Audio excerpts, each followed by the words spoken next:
Good morning, good evening, good night. No matter where you on this planet, I'm sending you living light. Check me out. I want to talk about servitude. Life itself is service. It's servitude. We're serving time. Everybody's doing time. Not just with the matrix, systemic oppression that engulfs the planet, you know what I mean? And this control mechanism that's happening in real time.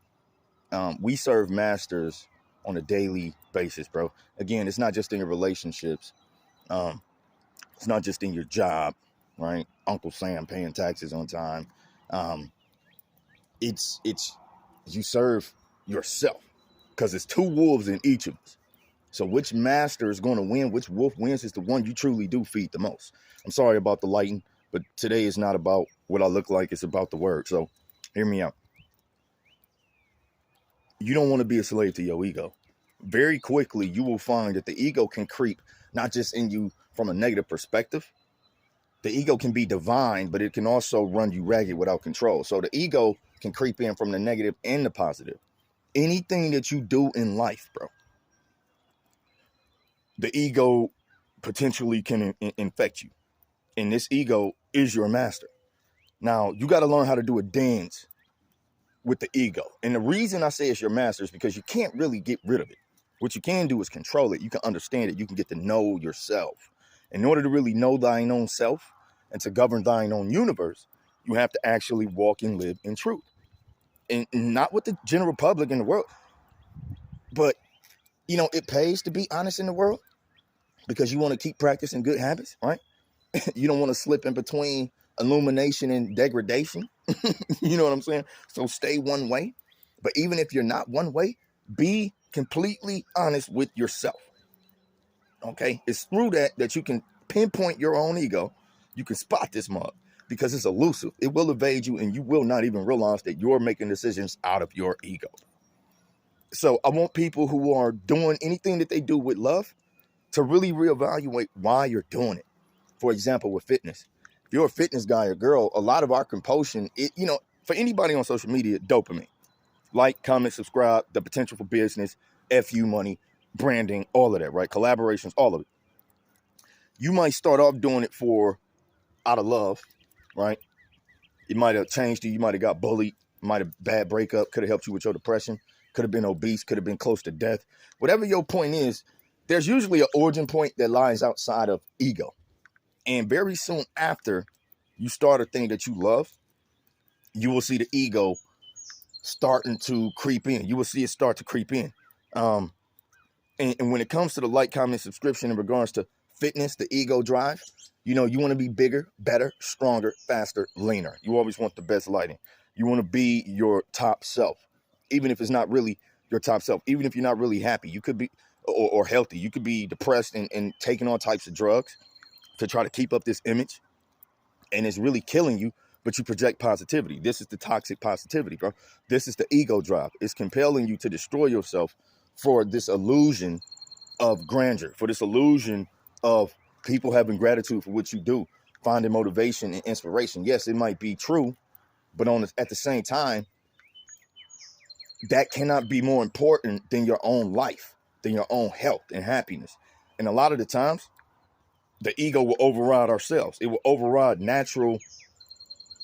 It will override nature, bro. Like self-preservation, dude.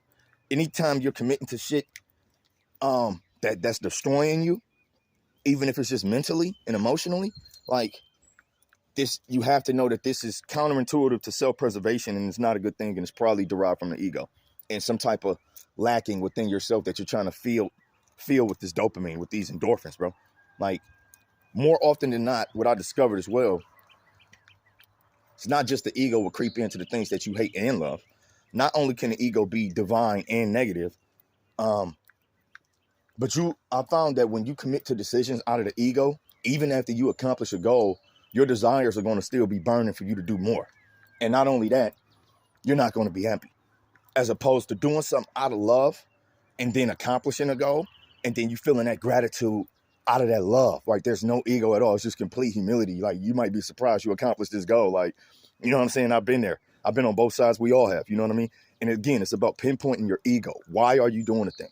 Constant introspection, meditation, looking within, connecting the dots, looking backwards, and just living in truth. Again, the mind It's multi-layered. So they'll teach you that certain things, happen in different sections of the brain, and that's true. But what y'all got to understand is it's not on top, it's within. So the mind is layered. And the deeper you can go into these layers of truth, the closer you get to God. That is the real truth, actually. When they say go into the wilderness, this is allegory. These are stories. So what is the point of going into the wilderness? What is the wilderness? The mind. Like, the wilderness is within you. The desert, Moses going to the desert, isolation. Yeah, you could literally go to a cave or a desert to isolate, but what are you really isolating? You're isolating your mind and your spirit. You're putting yourself in another place. But in order to really put yourself in that place, in that space, God can only operate in truth. God might have created all things, but God is the truth and the light. If you're carrying darkness and lies, if you're not honest with yourself, you won't be able to recognize the truth when you see it. So you got to be honest with yourself in order to spot when your ego is controlling you. When you're doing something for a like, comment, subscription, trying to feel this need in yourself versus doing it out of the base instinct of just purely loving it and wanting to help others. There's a way to get back to loving what you do, your content. Now, being a fitness enthusiast, this was a very easy topic for me to use, but it spills over into all walks of life, bro. The ego don't stop. It's not just people online with bodies, okay? The ego is in all of us, and it's in everything you do. Why are you doing it, though? Is it out of love or is it out of the ego? You can draw from the ego.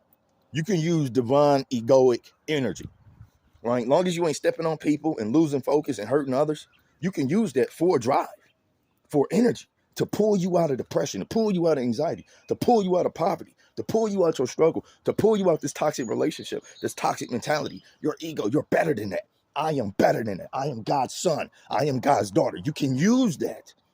But if you don't control it, it will run you. Keep that in mind too. That's a very dangerous game to play. But I'd rather play the game of acknowledgement with my ego and recognizing when it's coming into play and using it when I can versus not acknowledging it, not recognizing it, not putting in the work and letting it control me subconsciously. Hell no. So I suggest y'all do the same. Learn your ego, bro. Learn what it is that drives you, why you're compelled to do a certain thing. Okay? I really hope that this makes sense. When it comes to life, a lot of it is competition and comparison. We compare ourselves to others, we compete. It's a daily grind. It's hustle and bustle. Keep moving.